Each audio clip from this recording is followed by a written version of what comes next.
Leader, third party. Thank you, Honourable Speaker. Mental disorders incurred from job-related trauma are serious injuries that can be debilitating. This government recently introduced protections by adding a presumptive clause for this kind of workplace injury, but now certain first responders are supported for injuries that can arise from the important work that they do. While I'm pleased that BC is extending protection for some workers, I'm concerned that others who suffer mental disorders on the job are being left out. In particular, I'm profoundly troubled that professions such as nursing, teaching and social work, professions that employ disproportionate numbers of women compared to men, are being left out. Through you, Honourable Speaker, to the Minister of Labour, when I raised this issue earlier this year, the Minister stated that he shared my concern and was committed to every worker getting the health and safety protection they need. What has the Minister done to deliver on this commitment?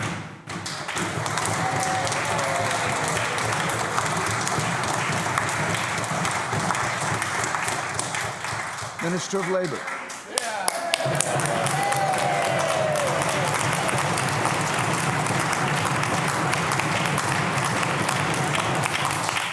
Thank you, Honourable Speaker. On the last day of the session, the last one to get a question, and I just want to tell you how thrilled I am to get that question.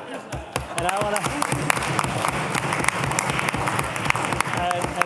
thank the member for asking this question and giving the opportunity to talk about health and safety of workers in this province. And I share your passion about health and safety of the workers in this province, member. And that's why my goal, Mr. Speaker, is to make workplaces in British Columbia the safest in the country.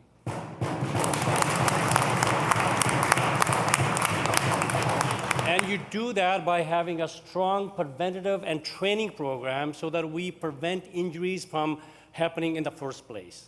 And then, Mr. Speaker, those who are injured or sick at workplace, that we treat them with respect and dignity and give them care and support when they need it so that they are able to go back to their pre-injury work as soon as they can, Mr. Speaker.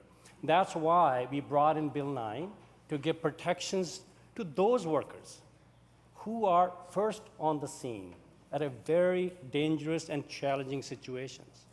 And the first responders have been asking for these changes for a long time, and their requests have been ignored time and again. And we're going to change that. Mr. Speaker,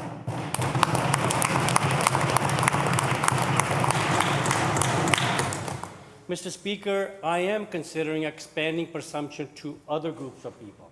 And as a result, I have been meeting with those groups like nurses, QP, the dispatchers who are represented by QP, and other workers, and with the member that asked this question, so that we can continue to work to enhance and provide better working condition for the working people in this province. Because I believe, and I know everyone in this House believes, Mr. Speaker, I believe in everyone else, that every worker deserves to go home healthy and safe at the end of their shift to their work. Anything less is unacceptable, Mr. Speaker, and I do stand this.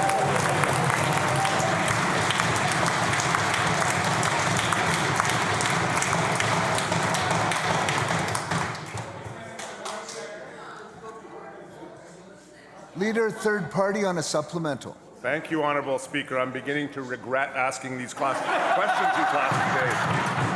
Yet more pent-up answer looking for a question to deliver to.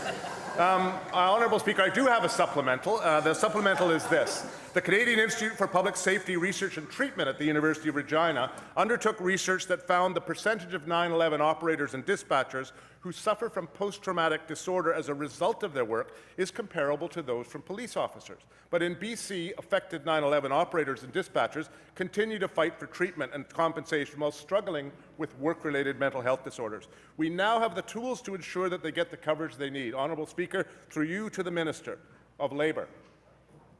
Briefly, what concrete steps has the Minister taken to expand the support we now offer to other first responders, and what steps are those now being applied to 9/11 dispatchers and call receivers?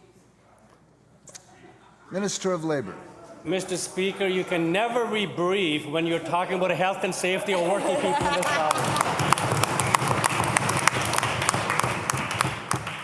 And Mr. Speaker, and the member knows that I've been discussing with him and other members of this House and all those workers who need better protection, when they go to work, and they need protection when they are injured or sick at workplaces.